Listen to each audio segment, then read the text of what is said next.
Hey, what's up YouTube? My name is Dang It Steve, and welcome to a game called The Monster Inside. Now this game, probably by the time I put it up, Jacksepticeye will probably have gotten around to playing it. I originally saw it on the Crank Gameplays channel, and it swears. You don't have to worry, I'm just gonna not say the word. I've already played through it, so I know when the words are coming. Let's go. The Monster Inside.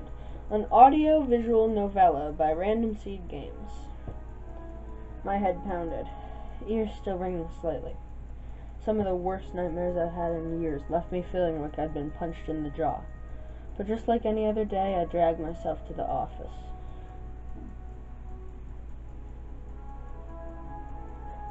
There was another notice on the door from Mayor Vanetti's office. Permits out of date. They didn't like me much and were trying to drown me in paperwork. It was a slow month. Weeks since I had any real case to work on, so I passed the time pacing the office, smoking and staring at the mirror in the corner, safely covered with an old bed sheet. I don't dare look at my own reflection. I'm too afraid of what I might see. Afraid someday I might have to face what I really am. The girl came in so quietly I nearly choked on my cigar. Mister, please, you gotta help me, mister. Calm down now. Sit and talk slow. Okay, thanks. It's just, no one will listen to me. Just tell me your tale. I'm listening. She eyed me with just a dash of suspicion as I tossed back a handful of pills and chased them with a swig of whiskey. I could tell this might take a while. Her name was Lily. She told me she was his mistress, the man all over the newspapers, the infamous banker, Mr. Renigold Farnsworth. Mr. Farnsworth was a drunk, philandering person, but this girl seemed genuinely concerned that he had recently gone missing. Less concerned about the fact that Mr. Farnsworth's wife had just turned up dead in Central Park 2 nights ago. You don't understand. He couldn't have done it.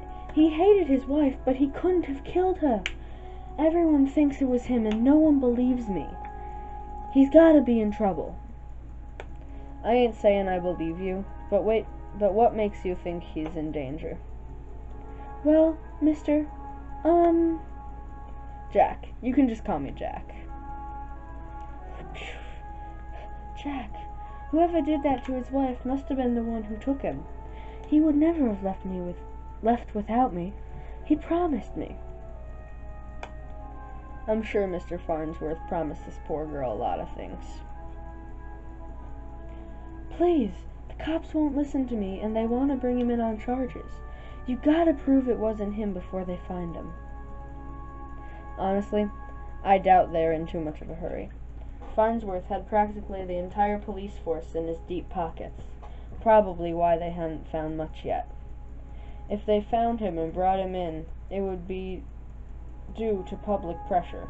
Sometimes a mob with pitchforks is more dangerous than one man with money.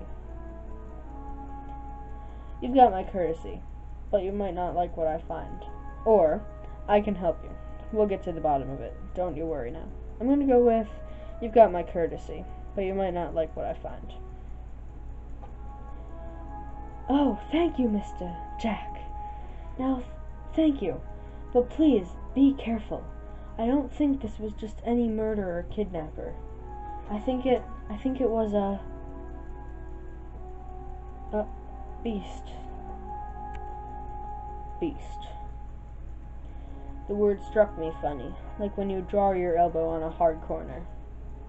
Not a word many use these days, except in hush whispers and bedtime stories for children. Oh, they were real enough, all right. They just got better at hiding, controlling their unseemly urges. But I hadn't seen any monsters in nearly 15 years, back when I was still a cop myself. Leave the detective work to me. Let's not jump to conclusions here. I have a feeling about it. Something tells me you can get to the bottom of it. You're good at this sort of thing. Sure, can't you see how busy I am with cases? I replied a little too harshly. Sarcasm wasn't my strong suit. I reassured her some more and set her on her way. I didn't want to scare her, but I warned her before she left to keep her doors locked and call me if she saw anything suspicious. I didn't know if she was in any danger herself, but better safe than sorry. That night I made my way down to Central Park. It was a long shot, but maybe there was something there the cops had missed. And here we go, next chapter. Whew!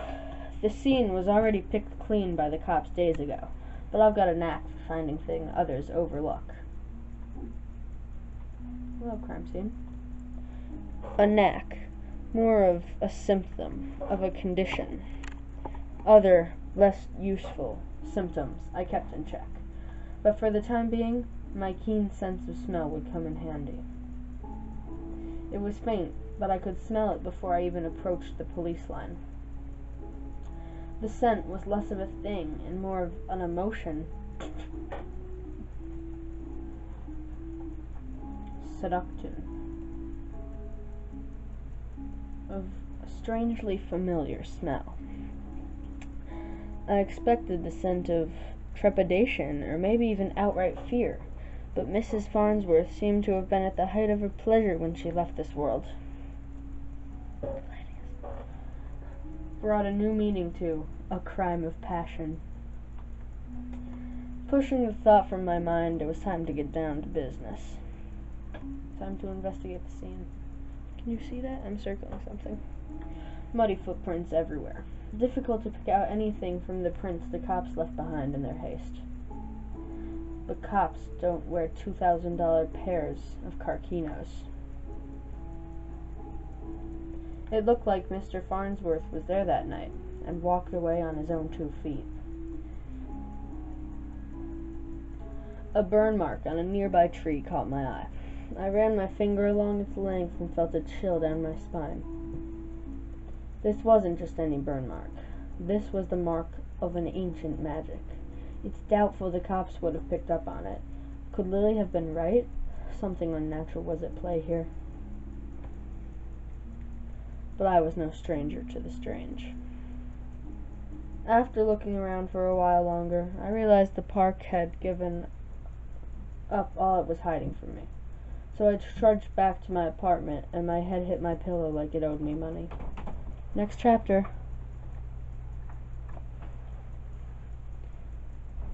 I need a water break before we keep going. Give me a second. Alright, let's go. Next morning I was reeling from another bout of ghoulish nightmares, but I tried to hide my discomfort when I saw Lily was already sitting outside my office.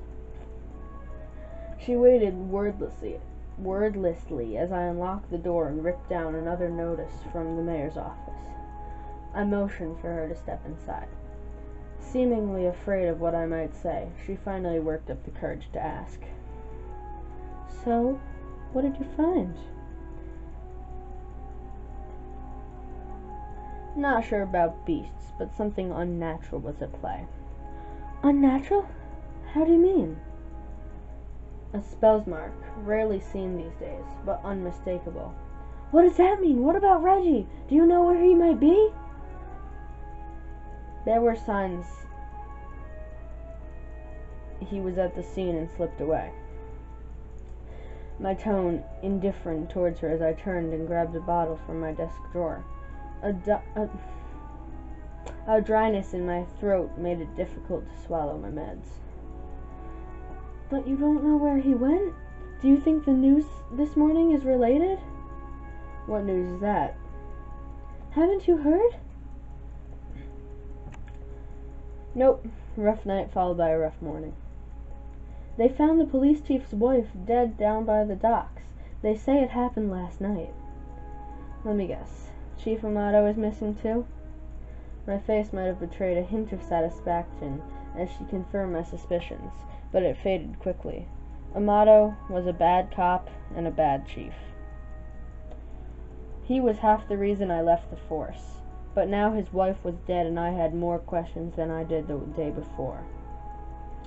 The gears in my head started to spin, which wasn't helped by the splitting pain at my temples. I told Lily I needed time to work, and she left slightly dejected, wanting more answers than I could provide. That night, after the cops had cleared out of the docks, I would slip down and see what I could uncover concerning Mrs. Amato's untimely demise. The cold air smelled strongly of salt and oil and... Could it be? That smell again, like someone had bottled pure arousal and used it as perfume. It hit me like a long-forgotten memory, but the sensual flame soon gave way to a rush of adrenaline. I knew exactly what this scent reminded me of, and that scared me more than not knowing. I looked down at my hands shaking, the nightmares, the headaches. No, I was better now, reformed. I had to focus. No jumping to conclusions. Follow the evidence. Let me just zoom that on in for you. Investigate the scene. Red Phoenix cigarettes. Same bad brand I smoke every day. Everyone's got their vice.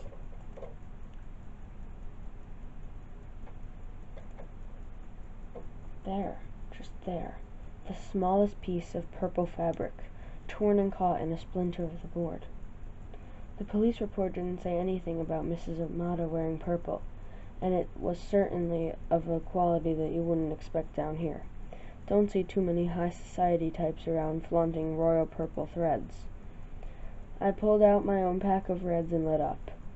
I could already feel another headache coming on, but looking out over the waves seemed to help me forget. The cold helped me push down the uncomfortable thoughts that had been bubbling to the top of my brain. Next chapter. I honestly don't remember the walk back to the office. Apparently I spent the night in my easy chair. The air from the docks lingered on my clothes. It was still dark out. No, I checked the clock. How long had I been out? Had I really slept through the entire next day? A newspaper was sitting under the door. As I stood to fetch it, I nearly fell over. A wave of nausea hit me like a ton of bricks. I steadied myself and regained my composure. Before I even picked the paper up, I could already read the headline. Breaking. Mayor missing. Wife found dead. 2 cases a coincidence. 3 is a pattern. The cops would come asking questions soon. They knew I had a history of antagonizing all the victims. I stumbled to my desk and slammed back 3 days' worth of inhibitor pills. I couldn't take any chances. I had to investigate the scene to be sure. I threw on my jacket and went to the door. Lily caught me off guard on the other side. Jack, where are you off to? I've been trying to reach you all day. I'm sorry, Lily, but I don't have time to talk. I have to go. Oh, okay, but we need to talk when you get back. Stay safe. She gave me a soft kiss on the cheek as I rushed off. Part of me wanted to stay and tell her it would be okay, but it would be a lie. Next chapter. The alley was located just behind the high-rise apartments where Mayor Vanetti and his wife lived. I could tell the police were spooked now. The crime scene was even sloppier than the last. And I'm sorry if I'm whispering a little bit. It's kind of early in the morning, so my dad is still asleep, so I have to be kind of quiet here. They hadn't even bothered to submit the trash into evidence. Why wouldn't they at least look through the dumpster? It seemed untouched. No one wants to do the dirty work. Here, lighting change. I'm going to open my window. No, that looks horrible. But I know how to find the good stuff. It really doesn't take long if you know what to look for. Lightweight bags usually mean someone was dumping documents. If you were lucky, they didn't bother to shred them. Jackpot. Shell companies, shady stock trades, bribes. I knew Mayor Vanetti was crooked, but this was unbelievable. And there was more. Letters between Mayor Vanetti and Chief Amato, talking about me. How they were trying to get me shut down. They didn't like me snooping around crime scenes all the time. Well, they weren't here to stop me snooping around this one. Vanetti's car. If he's still alive, why wouldn't he have left in his car? It didn't make any sense. I honestly wasn't too motivated to find him, but the stakes were too high, and my bet was edging towards the unthinkable. As I searched around for anything that might assuage my fears, I caught the scent again. It overwhelmed my other senses with undulating pleasure. It was intoxicating. A weapon used on the weak-willed. A weapon I knew all too well, though it had been many years since I had used it. Was there another like me? Was I being framed? It wasn't possible. Was it? I was taking my inhibitors. I was reformed. But the nightmares, the headaches, the memory lapses, I couldn't even trust myself. I started walking back out the alley when something shiny caught my eye. A watch. Not just any watch, though. My watch. How long had my wrist been bare? Surely I just dropped it when I first came down the alley. I checked the time just before I left the office, hadn't I? Or had I used the wall clock? I couldn't be sure. I couldn't be sure of anything. So I ran. Next chapter. I don't know why I ran back to the office. The cops would probably show up any minute to knock the door down and cart me away. They would put it together before long. Maybe it would be best for everyone if I simply faced my own reflection. But Lily was still there waiting for me. "Jack, what's wrong? You look like you've seen a ghost." My own ghost, come back to haunt me from the past. "You're not making any sense, Jack. Come sit down." "You don't understand. You're not safe around me." I took a good last look at her as I prepared to shove her out the door. I noticed she was wearing the same thing she had when she first came to my office 3 days ago. A beautiful purple dress. Odd that I hadn't really noticed before, but it made her seem out of place, out of time. And it was frayed around the edges, torn in places. My chair caught my fall as my knees failed me. "It was you. You are the monster. Succubus." "Oh, Jack. We are one and the same, you and I. We are both monsters. I am simply more honest with myself. There's no such thing as reformation. Those pills you take only make you dull. Beasts like us should never suppress our true natures, as you have, Incubus." Those men were probably dead now, too, I figured. She probably took them to her lair and harvested their seed. "So you've done all this just to wake me up?" "You could say that, though it seemed enough just to have you doubt yourself. You believed you were still capable of such horrors, which means deep down you probably are. You can't escape it now. Now I need you to complete the deed." "You took my watch, messed with my head." "Oh, don't act like I didn't do you a favor. Those men hated you and wanted you gone. And now they are gone." I mustered the strength to stand again, moving casually closer to the window by the corner. She was right about one thing. I was dull, weak, compared to her. If I refused her and she attacked me, I was a dead man. I had to keep her talking. Never met a succubus who seduces and kills women. "Oh, please. Such a 14th century stereotype. I don't discriminate when it comes to the pleasures of the flesh. But I do still need an incubus like yourself to take the tainted seed I've harvested from those awful men and plant it among the fertile masses for me. I'm tired of draining my lovers just to survive.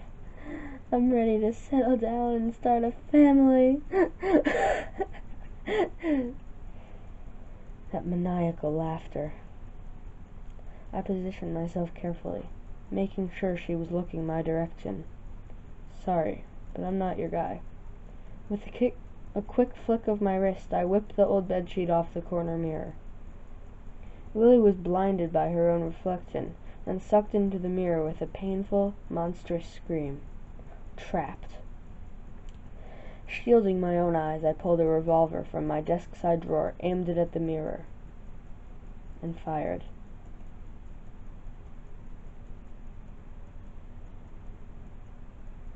It's over? Oh, that was a great game. Thank you guys so much for watching this video. If you liked it, smash that like button into a million pieces, and subscribe. Bye.